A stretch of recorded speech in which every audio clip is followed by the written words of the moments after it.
I did. I don't know what was going on there, but apparently restarting my computer solved it. How long was your computer on for? Not long at all. Like just a few minutes before I uh joined the call. I Yeah, it's usually always weird when that happens. let's try again. But yeah, now I'm all good. I don't know what was going on there. That Like was my audio issues or like Discord, whatever, can only be fixed if I turn my laptop on and off again. yeah. Even though it hasn't been off that long. Yeah.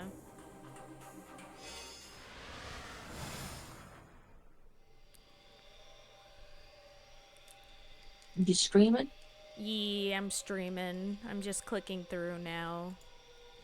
I don't think you remember to put your links in the Discord though. Yeah, I didn't. I didn't have time because we just started going. So Okay.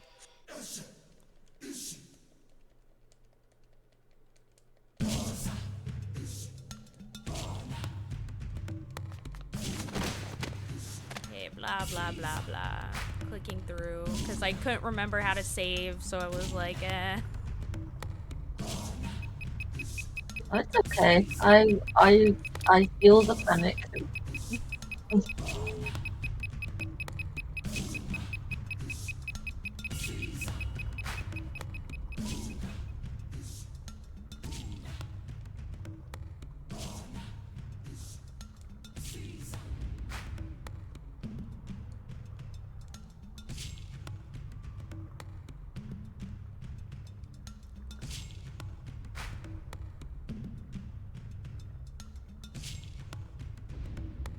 Okay, then emailing, blah blah blah.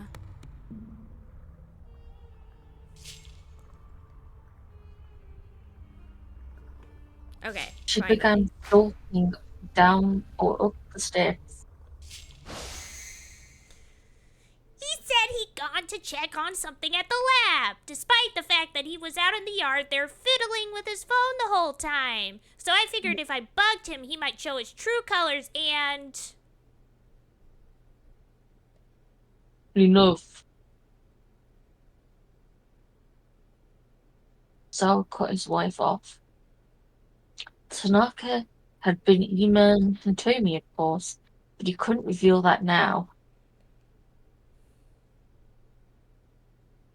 I think I get what happened here. He folded his arms.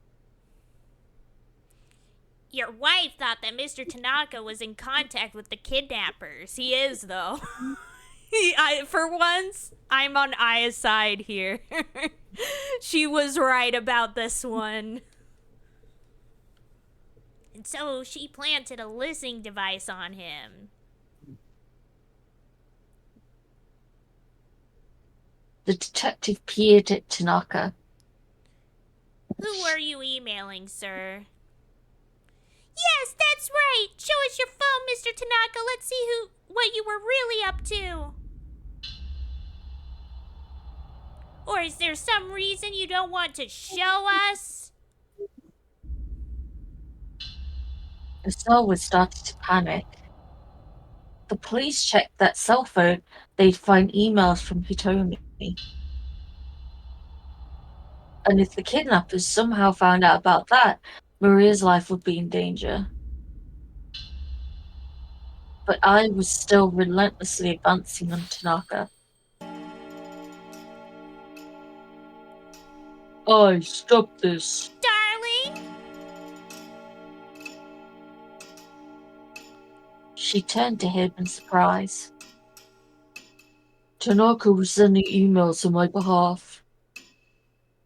I asked him to do it. And just who was he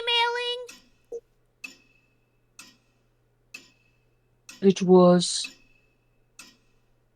He needed to think of a lie fast.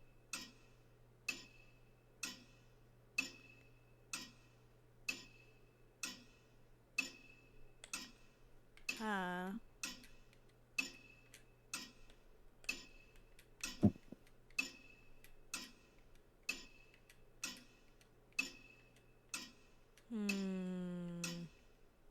It was me. Does not make any sense. It was someone from work. I don't know. Who's Pretty Honey again? I don't remember. I'm thinking one of these two. I don't remember what Pretty Honey is. The name sounds familiar, but I'm worried.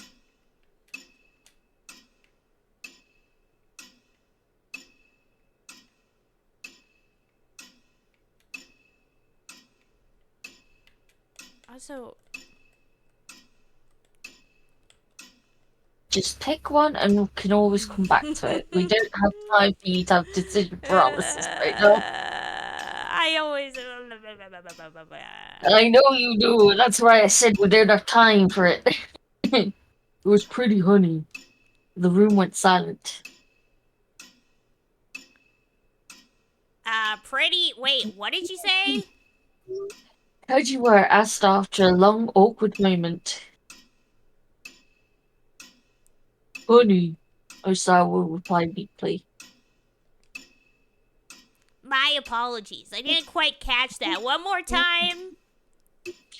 Pretty honey. Sarah's voice was scarcely audible.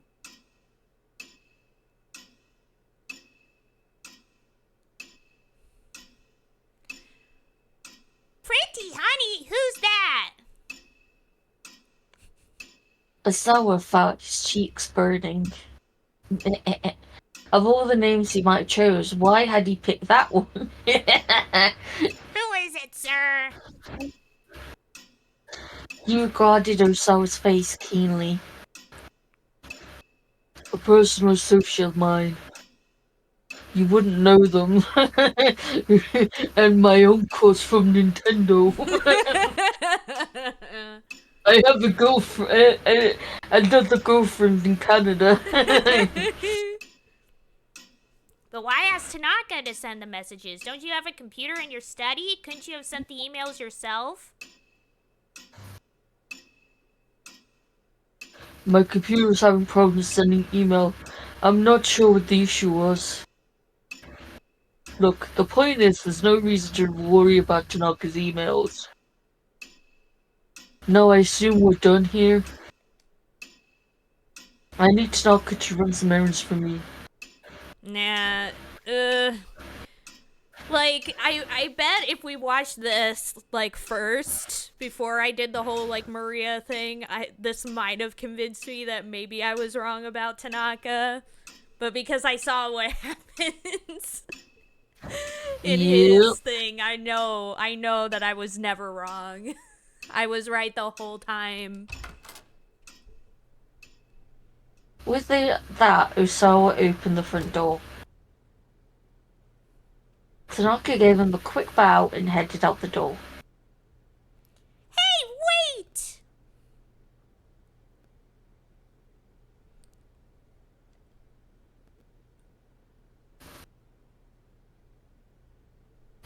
Your mic is occasionally not picking up when you say something. Oh, it's probably because it's so loud. Yeah. Hey, wait! I started to go after him. Just calm down, Osawa barred the way. There's no way he's connected to the kidnappers. Can't you see that? His voice cracked, shuddered at a sudden rush of emotion. He just doesn't want to believe that his most trusted confidant could possibly be in league with the kidnappers. My poor man. Those are the people most likely to betray you. Why do you think when you're murdered, they first go to your husband or boyfriend, etc.? Yeah. It's true. It's true. A lot It's of an times. unfortunate fact. Yeah. That's why they say, a lot of times, the perpetrators are usually people you know. Like, the idea of, ooh, the stranger who comes in and kills you is, more of a fiction than it being, a friend or a relative or your spouse or those kinds of things. It's very rare in comparison. Yeah. There, sir. She's just deeply worried about your daughter.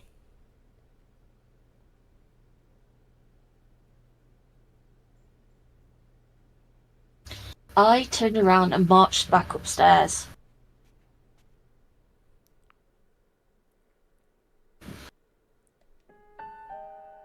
But still, if she is that worried, giving a tie clip as a gift seems a bit...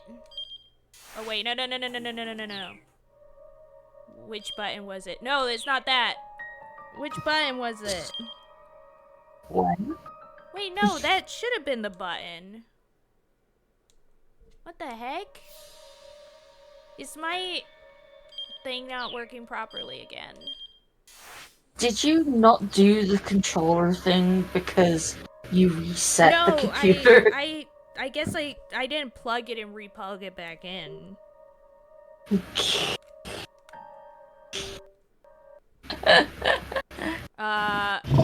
It literally crashed it.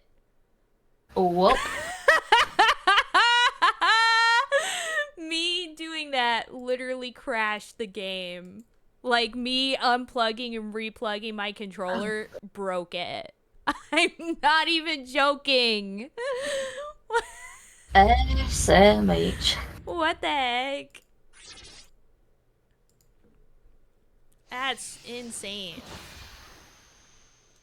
Okay, let's try again. Luckily, it's auto-saved. We can be grateful that this game auto-saves. Yes. So we're not as far. We don't have to skip through too much. Today is just bad luck day for me. What the heck?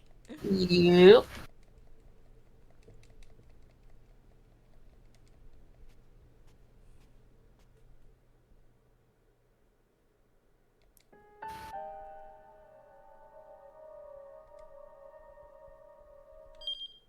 What? Okay, there we go. There we go. Tie clip. Clothing accessory meant to hold one's necktie in place. In the old days, they were a quintessential part of the salaryman's outfit, along with cufflinks and the company badge. Recently, tie clips have come back into vogue with some older men, now more frequently referred to as tie bars.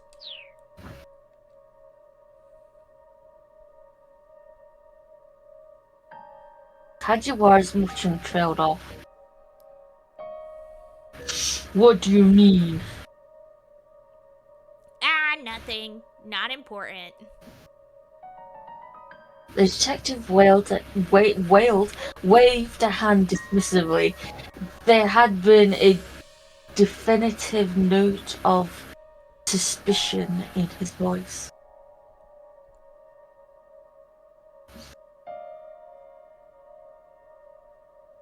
Well, back to work. Well, Kajiwara headed back into the living room.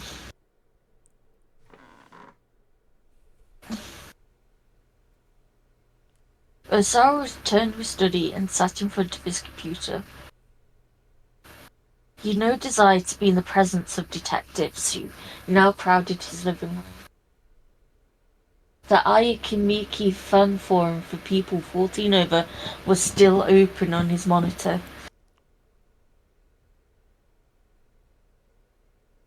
He reloaded the page and saw that his earlier thread had gotten a reply. It was from Pretty Honey, a regular contributor to Osawa's threads. Ah, there we go. Username of someone who posts regularly on the Ayakimiki fan forum. Seems to know a lot about agriculture and the police, as evidenced by statements such as, if the world were a farm with 100 people, as well as a tendency to post to another site called the 87th Precinct Telecommunity. Incidentally, Shinya Kano's girlfriend Rumi also posts to the 87th Precinct Telecommunity from time to time. She has had several massive arguments with Pretty Honey there, with the latter criticizing the police for not doing their job, while Rumi insists that police work is very difficult and deserves more credit. And we got our jump. Yep. Finally, wee!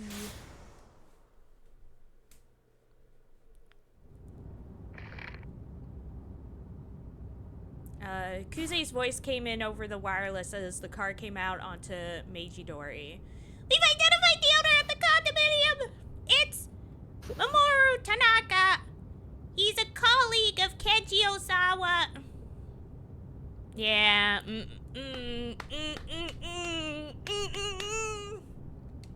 suspicious. What? This was an unexpected twist. Was it? It really wasn't for us, because we've been, you know, jumping and seeing all this stuff that other people aren't. Work confirms that Tanaka left the Osawa residence at just after 1400 hours. No word on his movement since then. It's possible he headed to his private condo, where the attaché case is slated to end up. Any officer who runs across Tanaka is to apprehend him on sight. Kuze cuts the connection.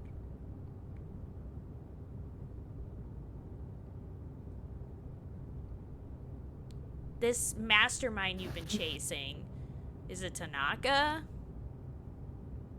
Definitely not. That would be very anticlimactic. Stanley didn't reply. Fine. Keep your secrets. I just wish I could know if Tateno is safe. Still worried about that traitor, huh? So Stanley could ignore all of his questions, but still remember to make snide remarks. I love these two.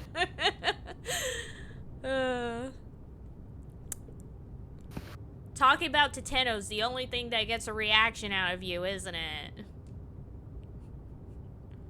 What makes you so certain he can't be a traitor? Tateno just isn't like that. It's not an answer. Alright, I've watched the man work for years. I know him. He has no reason to betray the Force. You've watched him work, huh? What about his private life, then? You know all about that, too? Are you a stalker? He hasn't had money trouble or anything like that. Kind of felt his blood starting to boil. I don't care what you think. I trust Detective Tateno. Trust him? On what basis? I don't need any basis to have faith in someone. Without any basis in fact, it's just plain sentimentality.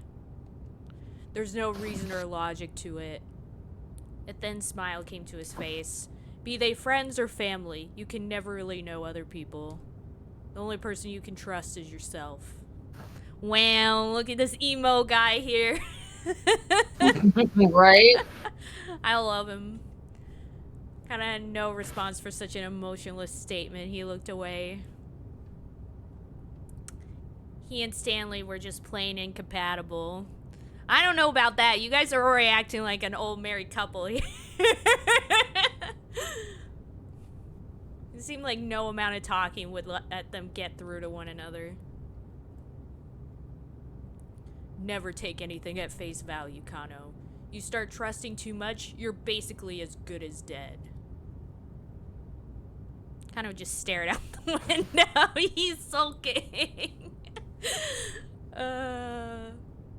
Amazing. The Shibuya precinct came into view. Tanaka's condo wasn't much further now.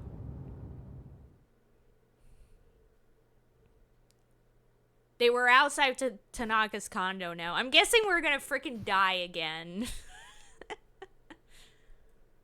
Over there. Keeping his voice down. Across the street was one of the foreign syndicate members, walking briskly, the attaché case clutched at his side. Oh my god, Kano. Kano. I swear. I swear. Alright, I'm making the arrest. Kano, wait. Oh my god. Kano. I'm having such secondhand embarrassment right now. I'm having extreme secondhand embarrassment right now. Pat, pat, Connor, pat, pat. Kano heard him loud and clear, but he had no intention of stopping because he's an idiot. He approached with the criminal at full speed, then leapt to tackle him around the waist. The two men fell to the pavement in a tangled heap. The collision sent the attaché case flying.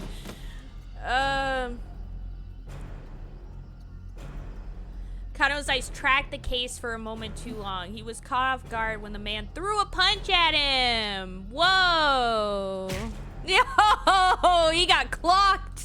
For real, for real. The blow caught him right in the jaw, snapping his head back. For a moment, Kano saw stars. As he shook off the impact, the man sprang to his feet and sprinted away in direction of Stanley's car. Stanley! I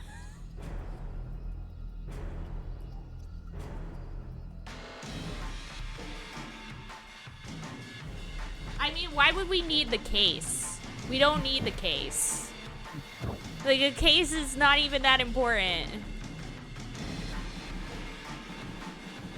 Have Stanley grab the dude. The dude is more important. Grab him.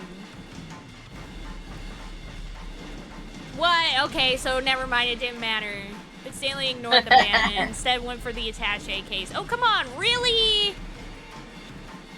Kano had no choice but to pursue the perp himself. He hadn't come this far just to let the crooks get away now. Suddenly, the fleeing man skidded to a stop.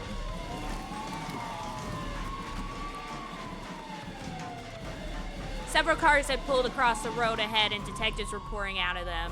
His escape route cut off, the criminal resigned himself to capture. While Kano helped to make the arrest, several of the other detectives broke into Tanaka's condo.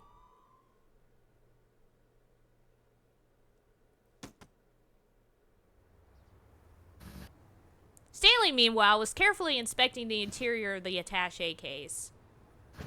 He'd already opened it. It was stuffed with bundles of banknotes. The 50 million yen ransom was back in police hands.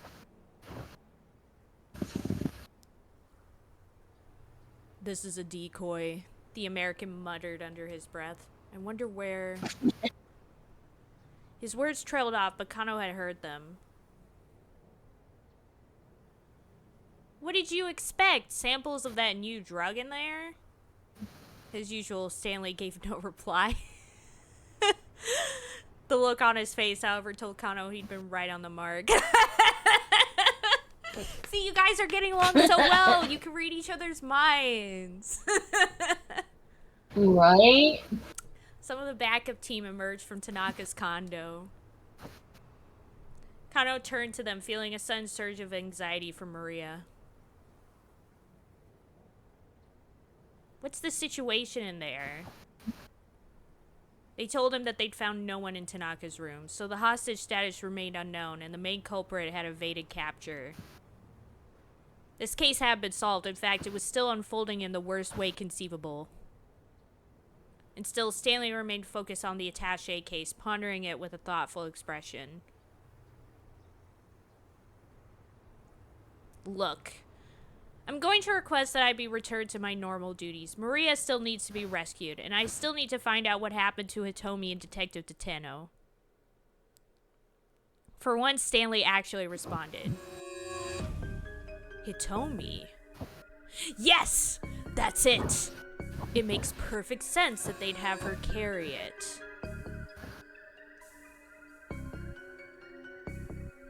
Huh? What do you mean? This whole attaché case relay was a fake out. Whoa, slow down. Wishing he could calm himself with his words. Explain what you're talking about. Somehow, the kidnappers made contact with Kenji Osawa and got him to have Hitomi carry the drugs separate from the ransom. No, You're way off base, dude. Osawa doesn't know what the frick is going on. Wait, you're saying they had Hitomi bring them the drug? The case handoffs were sort of camouflage, a way for them to keep the police distracted from their real goal. I just realized that basically almost all of Kano's story is me talking, and Lulu, you're just sitting there. Yep. Get to I'm just fine chill. with that. Kano nodded. It had indeed felt like the case relay was a decoy, an attempt to buy time. Yeah. If this syndicate were after something else entirely, that explained why so many of their actions had appeared to make no sense. So, what sort of drug is this? Why would they go to such lengths to get their hands on it? It's an antiviral. Oh, finally! Finally Kano is getting let in on this. Heck yeah. And Stanley's finally telling him. He's choosing to trust him. He's like, Kano is just an idiot, so it'll be okay. A way to cure people infected with a very particular virus. What virus are we talking about? It's called... Is it Ua? Ue? Ue? I do not know. Kano never heard of it. Still, he could imagine the possibilities. Suppose this Ua was something like the Ebola virus. Yeah.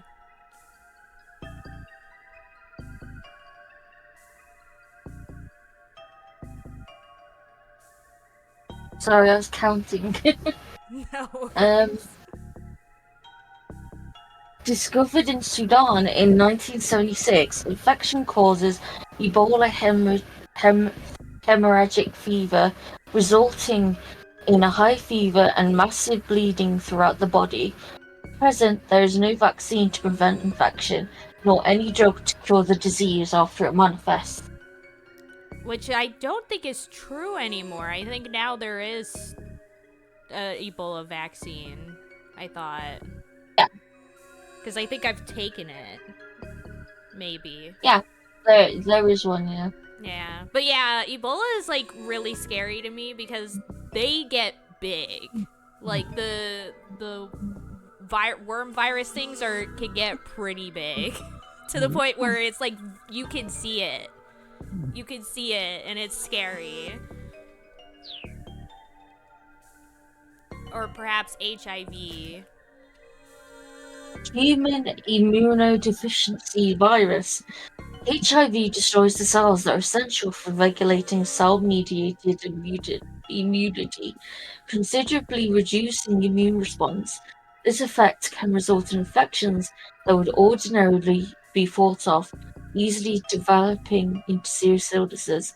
There are various treatments, but as of yet, nothing that will eradicate the virus completely, Yeah. which is also becoming less true. Yeah. Yeah, because they've been like learning more and more about how it works and ways to kind of combat it. But even now, it's still kind of out of reach because of the way it works and how well it disguises itself. Like, trying to kill it means oftentimes like killing more than just it. Even the all too familiar influenza. An infectious disease caused by the influenza virus. Symptoms are similar to that of the common cold, but they are much more severe, occasionally resulting in death. There are 3 types of the virus, A, B, and C, with A and B causing the typical run of illness in humans. Neuraminidase is recommended as an effective inhibitor, but this merely alleviates the symptoms and is not a complete cure. Yeah. Because can't really have one. Yeah, sadly. Because, like, viruses, the thing about, like, you can have antibiotics because bacteria is kind of similar to, like, other living creatures where it has, like, an outer coat and everything, and needs to stay all together to be a living thing, and so you can just kill it and then you're fine. But viruses aren't really living things. They're just protein with some RNA in it, wandering around. And so, because of that, you can't really kill it. The way your immune system deals with it is by, basically voring it and destroying it that way. Basically. So, because of that, there's nothing you can really do about viruses besides, managing the symptoms. But your body has to be the one to actually get rid of it, usually.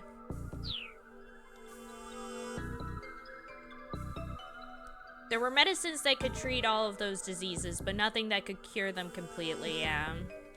Speaking of that, I asked my mom properly, what blood types we had, and she said that her and my two sisters have A negative, whereas I had A positive. Oh, I see. Yeah. Which probably led to Oh, the thing that I think we mentioned in a previous episode. I always forget the name of it. Where, the body attacks itself because of the different proteins. Yeah. immunocompromised. Yeah. But, yeah. Where the body will attack itself or something it sees as a threat. Yeah. But there's, a Which particular term. to your own child, which happened to my mom with Yeah. me. Yeah, there's a particular term though for when it's Rh negative and Rh positive and your body attacking a fetus because it has the different one and your body is no. But yeah, yeah, I still don't know I'll look it up. You keep reading. Yeah. I still don't have I still don't know what my blood type is. That's still a mystery to me. I hope one day I'll know, but I would probably have to donate blood or something to find out, and I really don't want to. Yeah, most likely. Yeah. Cuz I've had my blood drawn for other things, and I wish I could just have one of the times that I go to draw blood for them to also just check and see what my blood type is. Maybe the next time I talk to a new doctor when I move is to do that. It's rhesus disease. Yeah, that's what it is. Yee. Or hemolytic disease of the fetus and newborn. Yeah. Yee. Which is what happened. Yeah. Any drug that could do that would be worth vast sums of money. Kano, do you have any means of getting in touch with Mr. Osawa? Yes, I know one the detective stationed at his home. Check in with him ASAP. Find out whether or not he gave the antiviral to Hitomi. Kano suppressed a scowl. It looks like he wasn't done assisting Stanley yet. Nah, you guys are probably going to be working together the entire time from now on, to be honest. He got out his cell phone and dialed up Kajiwara.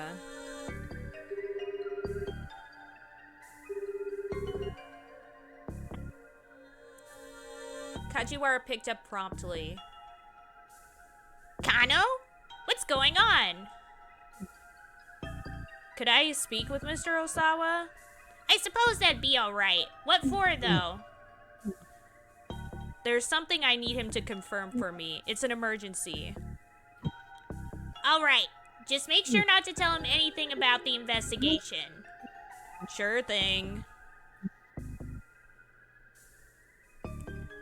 After a while, a man's hoarse voice came over the line.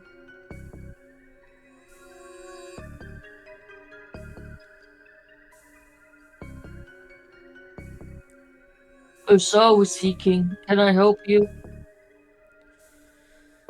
This is Detective Kano from the Shibuya precinct. Time is critical, so I just need to cut to the chase here. Kano took a deep breath. Did you give the antiviral drug to your daughter Hitomi? Osawa let out a Mm. gasp. Oh, Zap, we're at another keep out. There's so many keep outs this time for Kano. Okay, so let's go So back. because my mom had me, and then next she had Rebecca, who had the same blood. She had positive. Oh no, she had negative, which meant that um my mom had to be careful because um it meant that the body was going to produce antibodies to attack Rebecca instead. Yeah. Yeah, because usually the second time is worse than the first time because the first time, like, your body still hasn't developed an immune response fully yet, whereas the second time it could literally lead to, like, the fetus getting killed. So it's Yeah, usually a lot more and dangerous the second time. that's most likely why Rebecca was born early Yeah. compared to me. Yeah.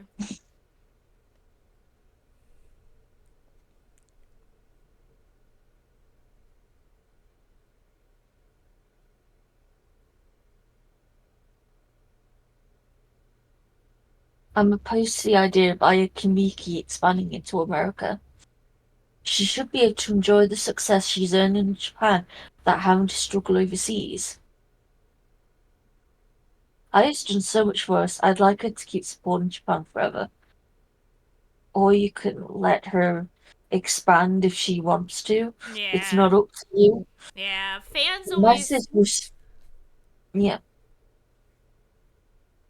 I was just gonna say that fans are, like, especially for idols, are always very, like, we own you. yeah.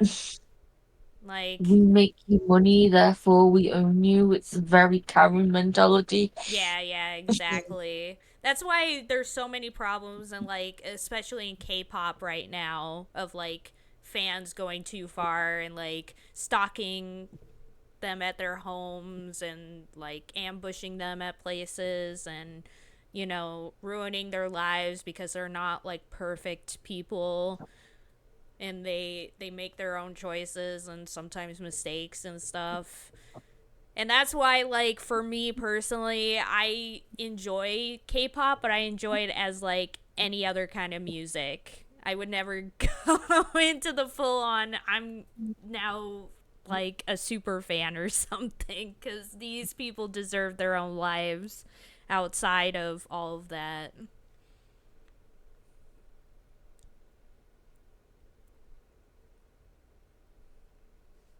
The message was festooned with the sort of emoticons that a young girl might use.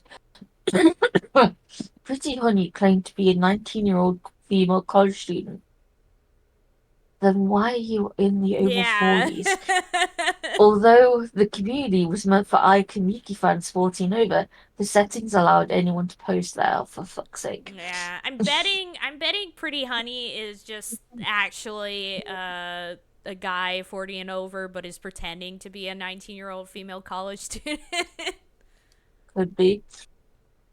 The only young woman among the members, however, was Pretty Honey. The thread continued. By the way, have you read the Aya fortune tally yet? There's a link below. Fortune telling, huh?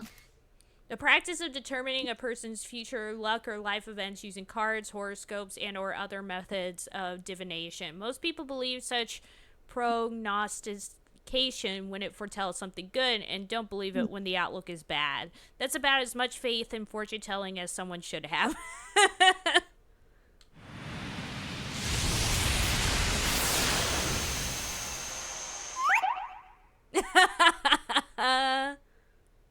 Amazing.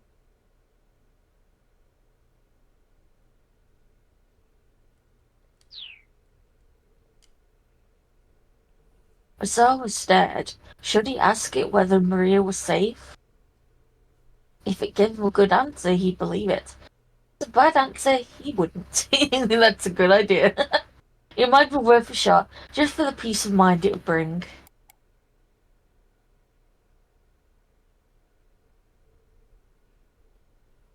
He clicked the link and the Eye of Fortune Teller page came up. It asked you to enter your birth date, sex, and then Kaniki would offer her advice. Osawa followed the instructions, entered his date of birth, selecting male, and then clicking next. A few seconds later, his fortune was displayed.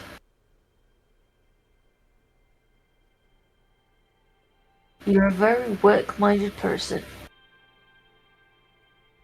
He'd hoped for some insight on Maria, but instead it was just a write-up about his personality. You'd never be able to get by without the devoted support of those around you, but you probably don't realise that, do you? It's a big mistake to think you can get through all life's challenges on your own. There's nothing cool about being ignorant.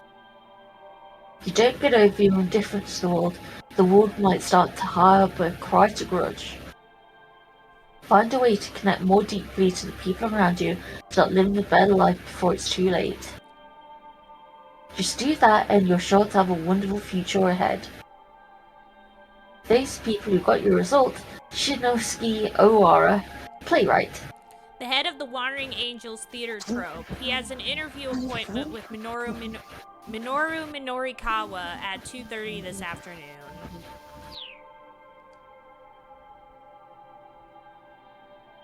Osawa couldn't help but feel that the vice was painfully appropriate.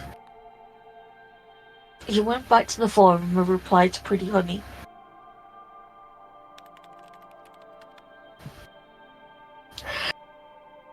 Nice to hear from you again, Pretty Honey. I definitely know how you feel about Aya Kaniki being ours. Still, I'm confident she's got what it takes to persevere and succeed in America.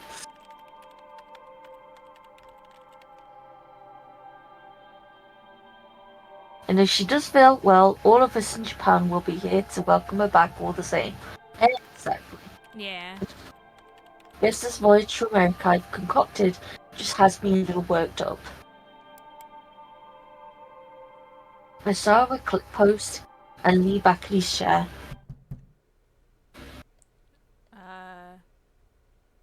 Mr. Osawa! Mr. Osawa!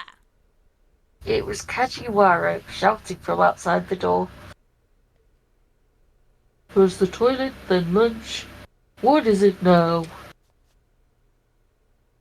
There's been a development in the case. Please join us in the living room. We have important matters to discuss. Kajiwara had his detective face on.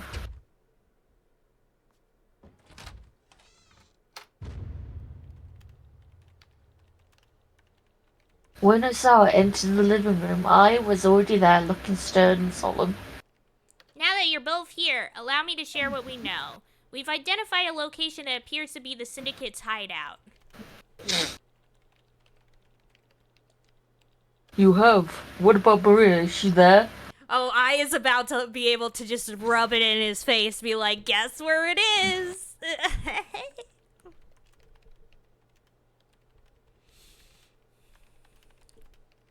We still haven't been able to ascertain whether your daughter is safe. Well then, what are these important matters you needed to discuss? Osawa felt a wave of anxiety rush through him. The hideout in question is a condominium in Hiro, and it's owned by... By whom? Mr. Osawa, please calm down. Tell me! Where's Rachel? Go on, get out with it. Jason!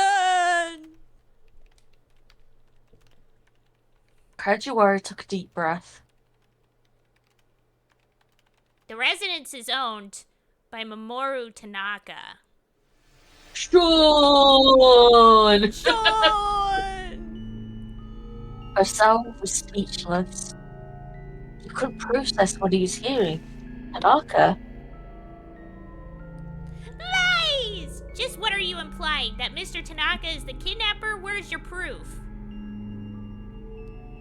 With all due respect, ma'am, weren't you suspicious of Mr. Tanaka yourself? I suppose, but you did go as far as to stick a listening device on him. Flustered, I withdrew into a vacant stare. The sudden ringing of the phone startled everyone in the room. Was that Tanaka? No, it couldn't be. There was no way. The phone was wiretapped. The detective wearing the headset nodded to Kajiwara, who in turn motioned for Osawa to pick up. Hello? He said cautiously. Who is this? Hello, is this the home of Maria Osawa? The voice was not Tanaka's. Osawa didn't recognize it, but the veil of despair that hung before him thinned slightly. Is this the home of Hitomi Osawa? This time, the man on the phone used Hitomi's name instead.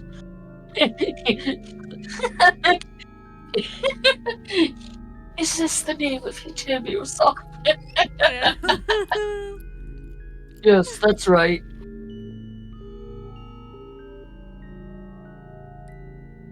Caller immediately hung up. As Osawa stood there, dumbstruck, Kajiwara gently took the receiver and hung up the phone. One of the detectives addressed Kajiwara.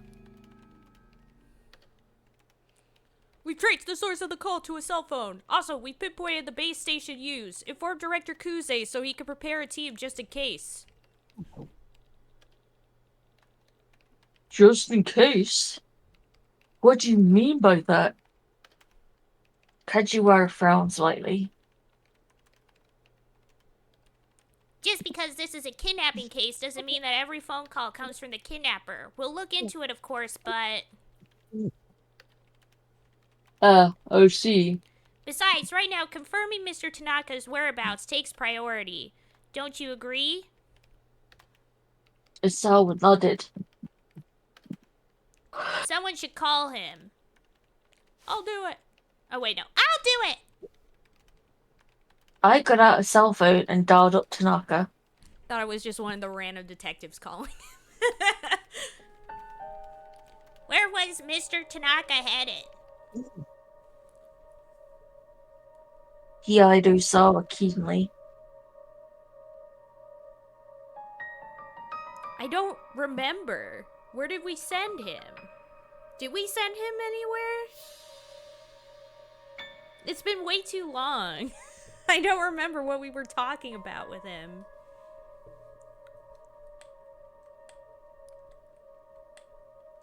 I don't remember.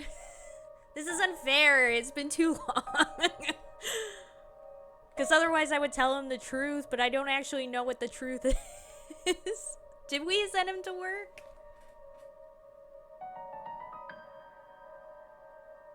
Pick one. I don't remember. Pick one. Okay. To work. I sent him to pick up some documents. Unnecessary lie. Okay, so it was a lie.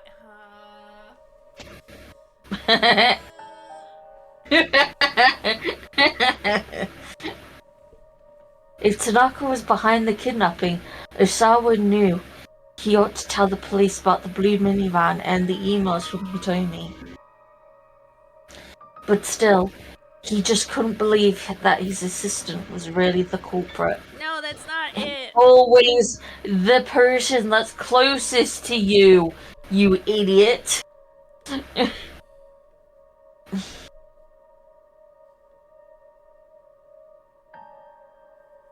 We have investigators en route to Tanaka's condominium. Let's wait for them to report in. On the far side of the room, I was squawking in frustration. Despite several attempts, she hadn't been able to get through to Tanaka. Kajiwara's phone rang and he pulled it out from his pocket. Kano, what's going on? He headed into one corner as he spoke into the receiver. I like to imagine that Kajiwara and Kano are like somewhat co-worker friends. Yeah. I love that dynamic. I suppose that'd be alright. What for, though? Like Kano tries to be like a straight edge, like normal cop, but keeps attracting all the weirdos because that's what he actually is. Yeah, exactly. It's so good. Because not every cop has a dictum, dude. Yeah. After a few more quiet words, Kajiwara held his phone up to Osawa.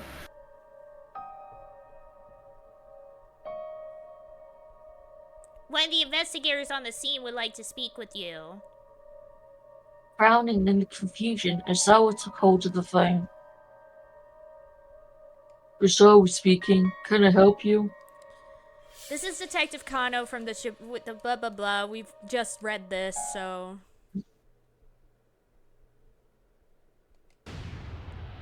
Dong. What? Osawa was so startled that his voice caught in his throat. Oh, what are you talking about? The antiviral research was top secret. So how did some detective from the Shibuya precinct know about it? And we have our next jump. We haven't done anything with Minorikawa this whole time. We haven't even started. I'm perfectly fine with that because it hurts my throat. Yeah. Osawa let out a gasp. What are you talking about?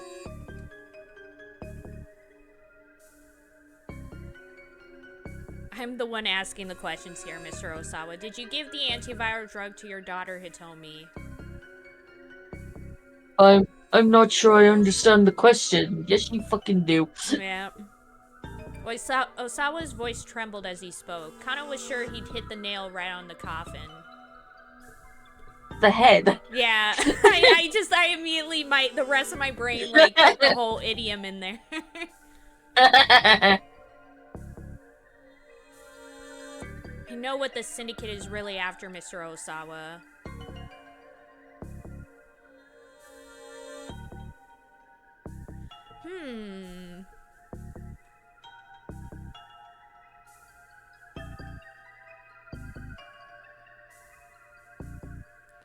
Honestly, I'm not entirely sure yet what the syndicate is really after. It could be the virus, or it could be Hitomi. Because, like, we've been talking... I think at this moment, Kano thinks it's the virus that they're after. But...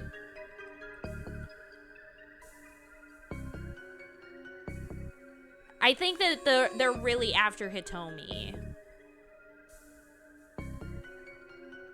Because they're like deliberately trying to get, like, I think what happened was they got Maria, but it wasn't Maria that they actually needed. They needed Hitomi, and so that's why they just kind of left her there. Because they found out they took the wrong twin. At least that's what I am guessing. But what they need Hitomi for, I'm not entirely sure. Like, maybe she has some antibodies in her or something that's good for the virus. I don't know.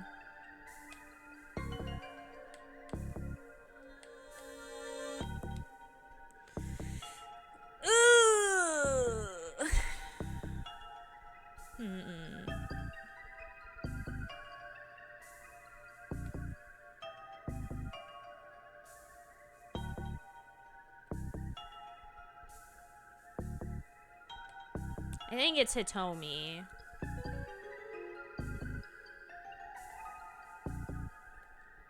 I just don't know. 5, 4, there we go. Sawa remained silent. It's Hitomi. So I was right to say that. Because it's letting me jump again.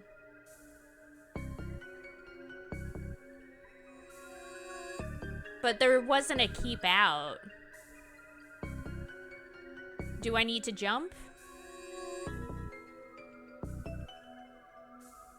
Probably not.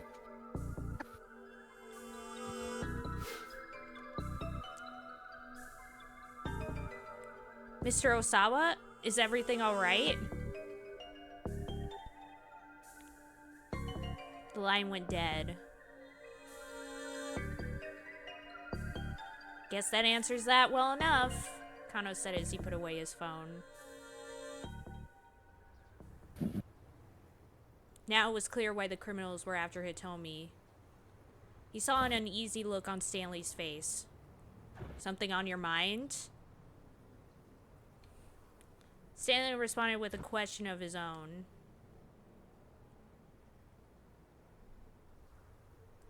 If Hitomi was carrying the antiviral, how were the criminals planning on getting it from her?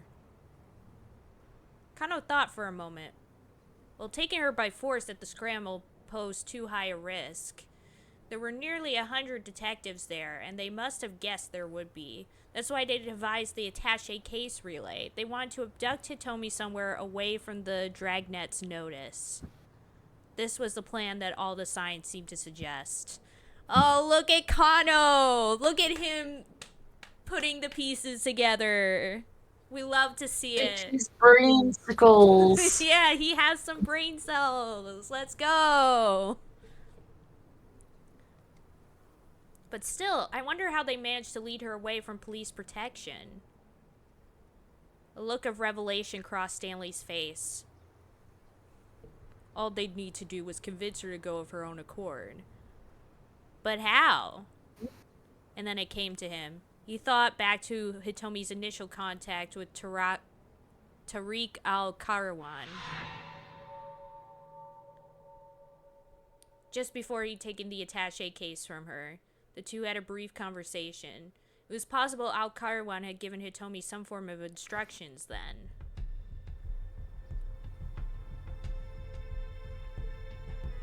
Guess we're back to tracking down al-Karawan again, huh?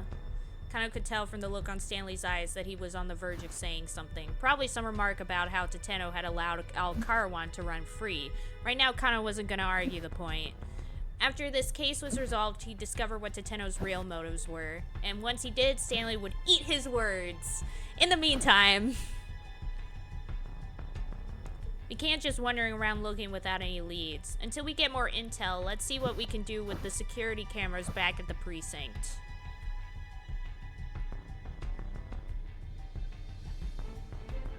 Numerous monitors showed down on the pair as they entered the Shibuya precinct surveillance room.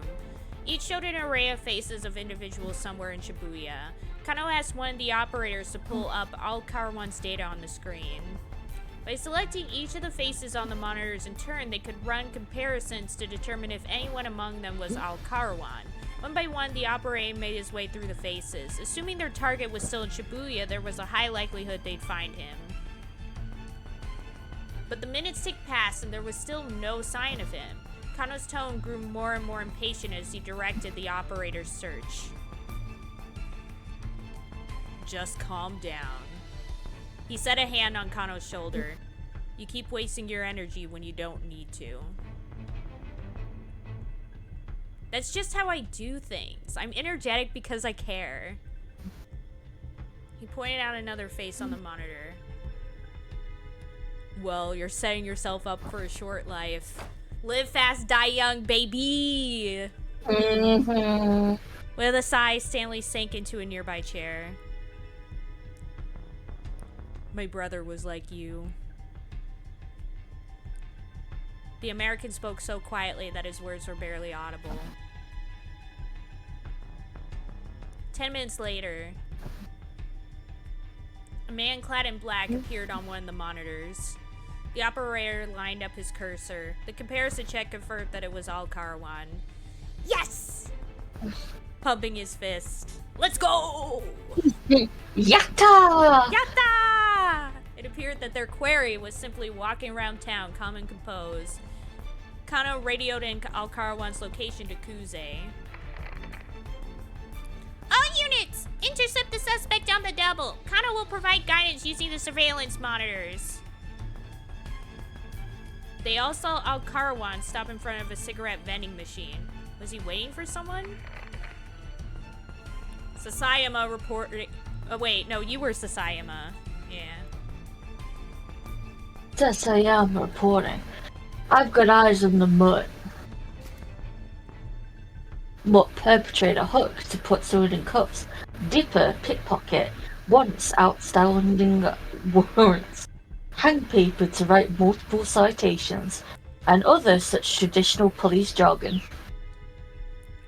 Kano's partner had evidently been nearby. I'm making the arrest. There was a note of courage in Sasayama's voice. He came into view on the monitor, walking casually.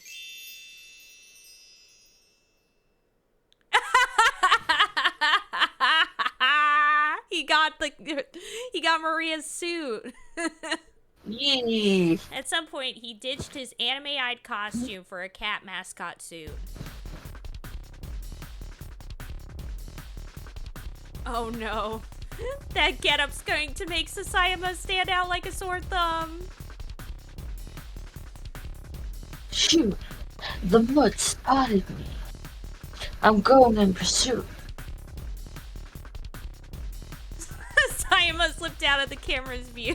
I love this shot of like Kano just looking in despair and Stanley just in the background chilling. Yep. He's like, this is a normal day. Yeah. Whoa, what gives, let go of Nope. me? Wait, what? Oh. I do declare, whoa, what gives, let go of me? Well, Mr. Yanagishita, right?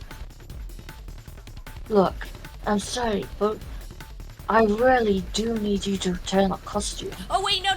That was Sasayama, and the person thinks that the person in the costume is Mr. Yanagishita. Okay. Whoa, what gives? Let go of me. Voices came in over the wireless. It sounded like Sasayama was caught up in an argument with someone. Sasayama! Kano shouted as he eyed the monitor. Kano. Wait, no, that's you. Kano, I need some help here. Requesting emergency backup. The line went dead before Sasayama could finish.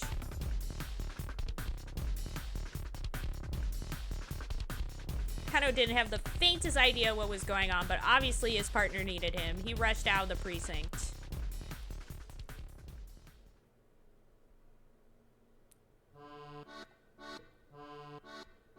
When he arrived on the scene, he saw Sasayama, still in the cat suit, caught up in a scuffle with a man he'd never seen before.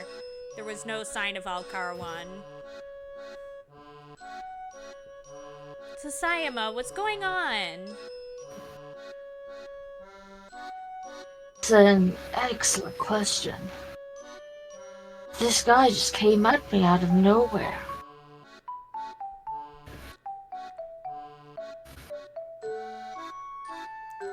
He sounded pretty riled up.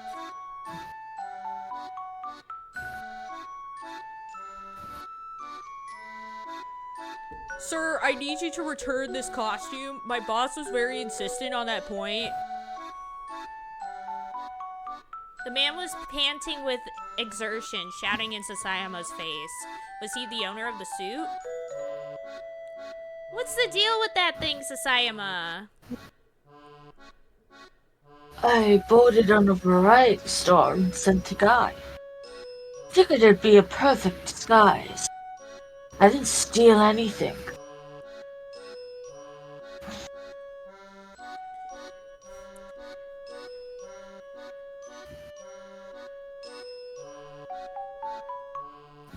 Sir, I'm telling you, you need to give that back. And I'm telling you, I've got no idea what you're on about.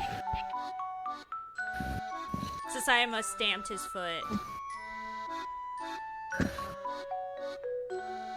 I realize that you're not Mr. Yanagashita. That isn't the issue. I just need you to return that costume.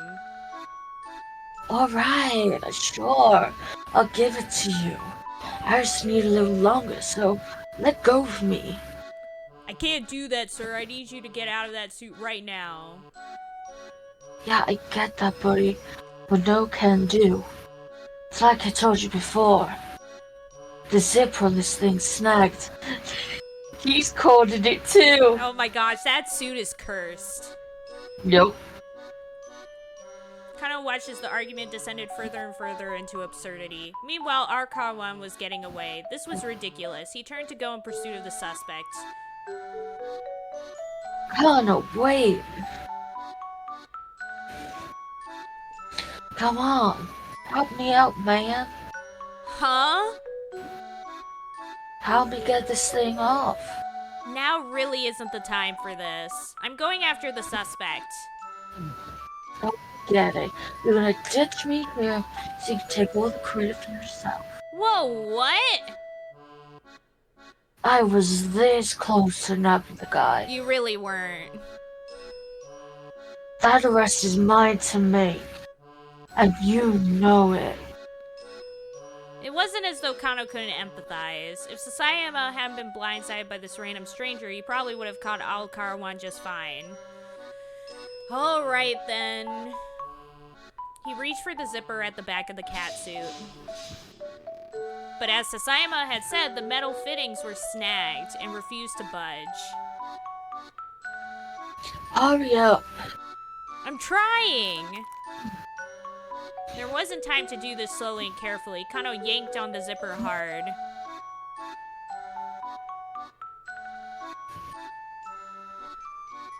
Stop! Don't be so rough like that!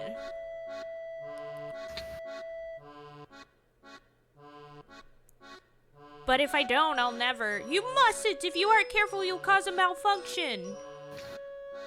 Malfunction? What the hell was this guy talking about? The zip might not work at all, Yeah. dude. It already has a malfunction. Kind of got an ever-firming grip on the zipper and pulled again. What? He paused in surprise as Sasayama mewled.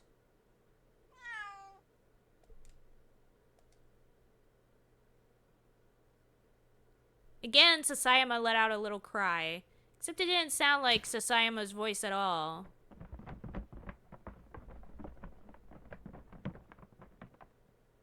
Guys?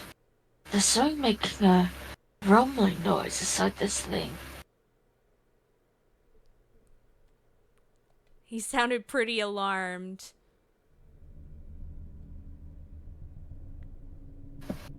Are we getting absurd back end right now? It has started. Oh, I see. What are you talking about? What started? The catification. The man hesitated, then seemed to come to a decision. Well, you see, this is no ordinary cat costume. Meaning what exactly? What exactly? Our shop rented this unit out by mistake. Oh, I had no idea it was anything so horrifying. Not until the boss filled me in a little while ago. What's horrifying? You're not answering the question. The man's gaze grew hollow and distant. Cats. The musical. For a moment, there was a little silence. Then Sasayama spoke up nervously. Well, yeah. Oh, wait. That's me. Sorry. Well, yeah, it's a cat. I know that already.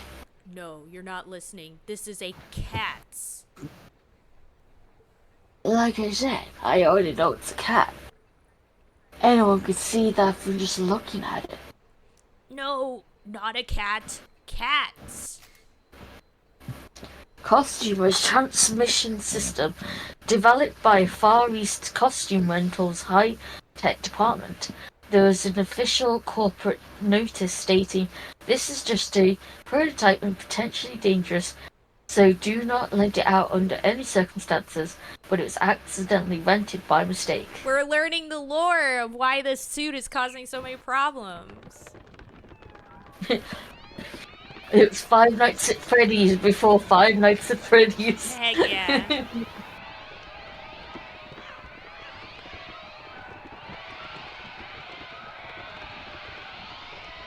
Somebody had fun putting all those Yep.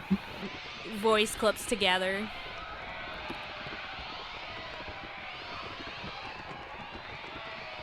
The meowing started back up again. With each new mew, the sound got faster. Soon it sounded less like a cat and more like some mechanism that was worrying about.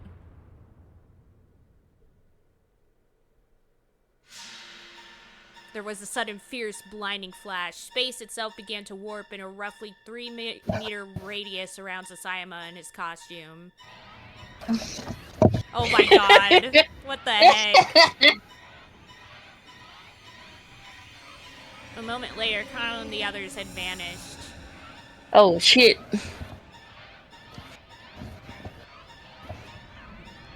Amazing. Kano, Sasayama, and the rental guy were sent into another dimension due to a malfunction in the cats. Detective Sasayama should probably never have put that cat suit on. He mentioned buying it at a variety shop on Center Guy. That's your lead here. Yep. You gotta stop him from buying the suit. I'm guessing that's a Minorikawa thing or something. Who knows?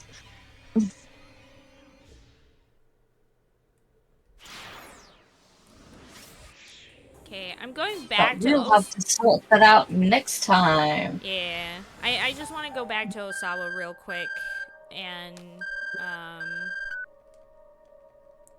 do this part that we missed.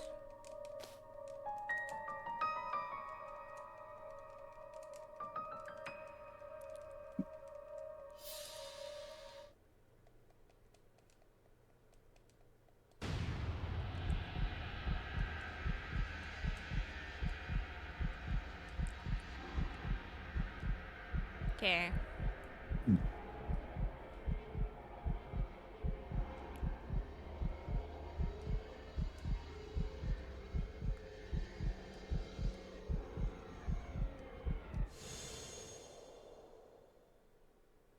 Osawa's mind went blank when he heard what Kano said next. He could give no reply. The detective continued after a moment. Mr. Osawa, is everything alright? Yeah. Without really thinking, Osawa hung up.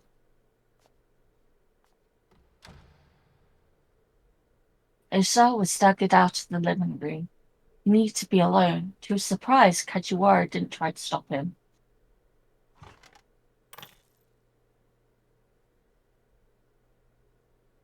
Shutting his study door behind him, he dropped onto the sofa and grabbed 3 times his normal dosage of stomach pills. He's like that one character from Windbreaker who takes too many stomach medicine. Yeah. There was no water in the room, so he had to swallow them dry. Detective Kano's words echoed in his mind.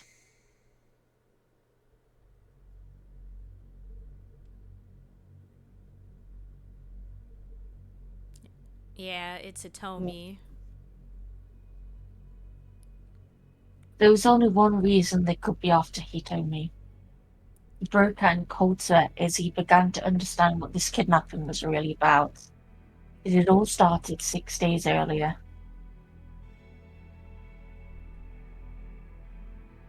It was April 22nd. Osawa had just returned from the United States the day before. He was in the midst of some routine work at the General Research Lab when his cell phone rang. The LCD's display showed an unlisted caller. With some hesitation, Osawa picked up. Hello? We don't know who's talking. Oh, is this Kenji Ozawa? The caller was using a voice modulator. A type of device or software used to make one's voice sound different. Changing a voice to the point of making a voice print or tone analysis impossible represents a major challenge. To be able to do so in real time requires major financial and technological resources.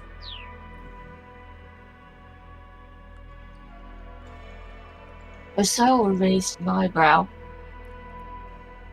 Yes? Go and analyze Hitomi's blood. Her blood? I can't believe I'm just guessing these things. I'm figuring out. I'm solving this mystery. It's easy to do when you've played a lot of detective stuff. Yeah, to see the signs. If you don't, she's going to die. With that, the caller hung up. There was an intensity behind this that made Osawa sure it wasn't just some prank call. He had Hitomi come into the lab ASAP. He told Hitomi he wanted a sample of her blood for an experiment. She agreed, suspecting nothing. He placed some of the blood he'd drawn into a gas slide, then added some fluorescent, a type of fluorescent dye. A yellow-green liquid, a type of fluorescent dye, chiefly used in preparing specimens for viewing under a fluorescent microscope, but it has other uses as well, such as a diagnostic reagent administered in eye exams. Its highest volume use is on St. Patrick's Day, when massive amounts of fluorescent are used to dye the Chicago River green. A type of dye that causes the dyed substance to emit higher wavelength fluorescent light when illuminated with a certain other type of light. Such dyes can reveal fine details when used on specimens viewing through a fluorescent microscope. Placing the slide under a fluorescence microscope, he took a look. It can't be. Asari could hardly believe his eyes. Wriggling under the microscope was the Grim Reaper's sickle itself. Why does she have the virus? There's no mistaking it. Hitomi was infected with the urovirus. Trembling, Osawa hurried to his computer. He opened the urovirus folder on his monitor. Within were images showing the stages of the virus's propagation. Oh, wait. I'm guessing that because of all the things that were happening, somebody infected her so that it would push him to, like, find a cure. And so then he finds a cure, administrates it to her, and then now they're wanting to find her so that they can make, like... get the cure from her body. Yeah. Makes sense. But then they accidentally kidnapped the wrong twin, realized it, and then now they're trying to get Hitomi because she's the right twin. Makes sense. Yes.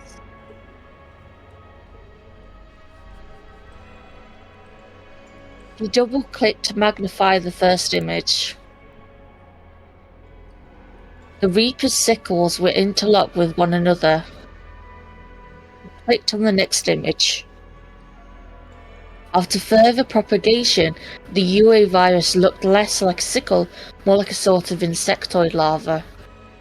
Next was the final image. Interlocked into a single mass, the UA virus vaguely resembled a sinister, many-petaled sunflower. It took a mere 12 hours for the pathogen to develop to this point, began its hideous destruction of the human body. Hitomi's infection sample was still in the state shown in the first image. There was still a chance to save her. Osawa slumped back in his chair, huddling in on himself. He had no choice. There was only one way to save Hitomi. He would have to administer the newly completed antiviral. Using the antiviral without official approval was a grievous violation of company policy.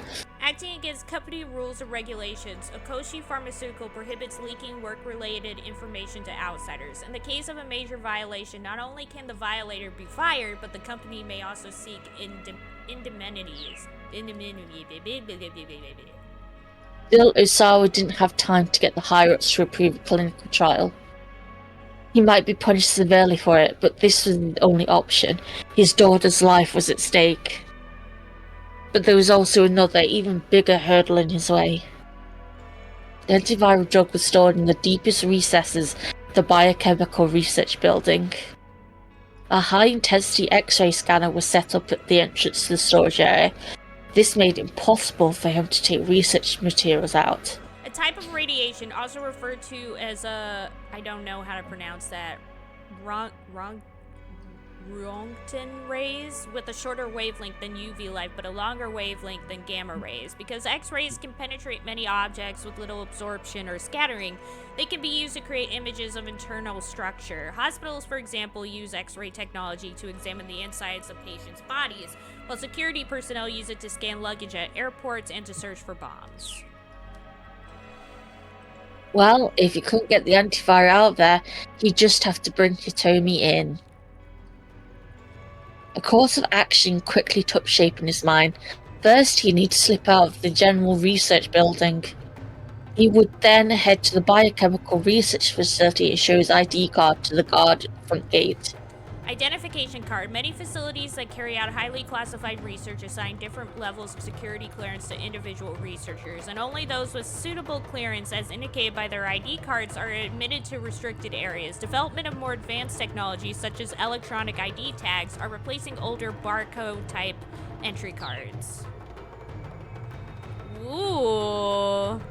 Oh. It's like a dungeon crawler. Let's go. Playing some SMT. After passing through the lobby under the watchful gaze of several security cameras, he'd reached an elevator at the end of the hall that went directly to the storage section. This elevator required an ID card scan to operate.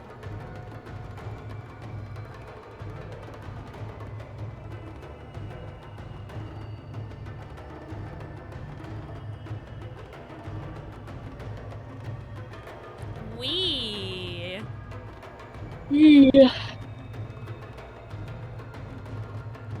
It would take about 20 seconds to get down to the first basement level and arrive at the entrance to the storage area.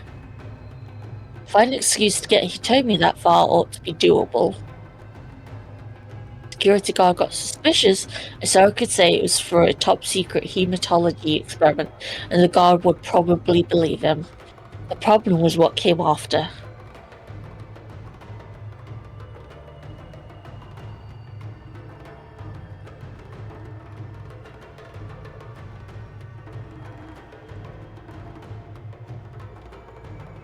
Biohazard. Yep. Getting into the storage area itself required fingerprint authentication from both Osawa and Tanaka. But yeah, now I see why people are like trying to kill her, because now she's like kind of the main reason there's all this like conflict going on right now. And yep. I guess some of them have decided that it would just be better to just kill her to remove the source entirely. Yep. Because there'll be multiple sides vying for control. Like, there's people that want control over the antivirus that's inside her in order to probably sell it. Yeah. Or use it against people that already have the Eurovirus, because they can easily turn it into a bioweapon. Yeah. Or put her out of her misery in general because she's been fought over and they don't want her turning into experiment, but also the fact that it would be better to kill her before the Eurovirus takes over. Yeah. Especially since she could be a conduit for infection. Yeah. Like, I'm surprised people aren't dead already. Yeah. This meant that they couldn't possibly get to the antiviral without Tanaka's cooperation. Desperate with uncertainty, Osawa called up Tanaka. She frantically explained the situation. Understood. We need to get her this drug as soon as possible. If the company finds out about this, you'll be held accountable for violation of corporate policy along with me. Are you sure you're okay with that? What are you talking about? Hitomi's life is more important than company policy. Tanaka spoke without hesitation. Osawa felt an immense surge of gratitude for his assistance. Nah, this is what he was hoping for. He probably helped give her the virus, and so this is what he was planning the whole time. That's why he's not even all that shocked. He's like, yeah, we'll do it. Sure. Whatever you say. all according to Kikaku. Exactly. And I have to say, I'm deeply moved by your determination. Moved, whatever for. You really are worried about Hitomi. Osawa's gratitude faded. What are you talking about? Of course I am. My apologies. It's just that putting your career on the line for something so personal is... It's what? It's not like me? Am I some sort of robot with no feelings? No. Well, yes. I'm sorry. Beep boop. Beep boop. Now, please answer after the tone. Beep. Now, Tanaka's voice was colored with embarrassment. What sort of person do you think I am? Osawa resisted the urge to ask the question out loud. Okay, it just saved. I wasn't expecting this to last as long as it. I thought it was gonna have another I did warn you. I told you right at the beginning that these Osawa parts are the longest parts because it's all about science and jargon and stuff like that. Yeah. Like, it's the crux of the story. It's the most serious part of it. Yeah. But luckily, we just hit another autosave, so I think we're good. We can stop. Okay. But yeah. Yeah, made at least a little bit of progress. It took a while, but we've got a little bit more further. Every little bit counts. Yeah. Thanks for joining, Lulu. Thanks for hanging out. Thanks for hooping. You're the best. No, you. No, you. Let's see if there's anyone we can raid.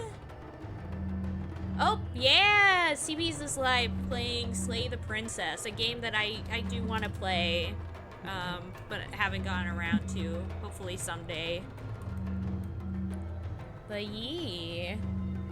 Thank y'all for joining. I love y'all very much. And I'll see y'all next time. Bye-bye. Bye-bye.